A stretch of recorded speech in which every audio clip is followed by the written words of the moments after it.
Está na Ministério Público, pasó ayer nos por escucha de ministro Ursula Laurens que papi que tem mais ou menos alrededor de 10 casos de permiso de táxi de traspasso by fault e quase tem político que quizás que te envolvi em situação aqui. Ora que o papi de corrupção está no Ministério Público, vamos tratar para entregar queijo. Nós acercar ao Ministério Público, mas bem bater na porta aqui e nada lá me saco até dia de hoje, ainda não tem nenhuma investigação andando para o qual está permiso de táxi e corrupção relacionada com isso aqui. Pois se o ministro Ursula Laurens está assim na íntegro, que hora, que dia, que ano está fazendo plano de vir aqui no Ministério Público para assinar aqui a procedura de uma investigação penal por começar.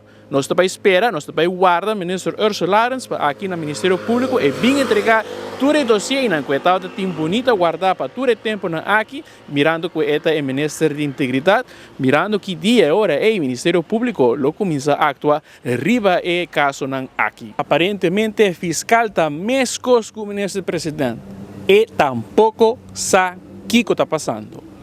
Fora do Ministério Público, Hamilton Marcos Espinosa, nós te promete notícia.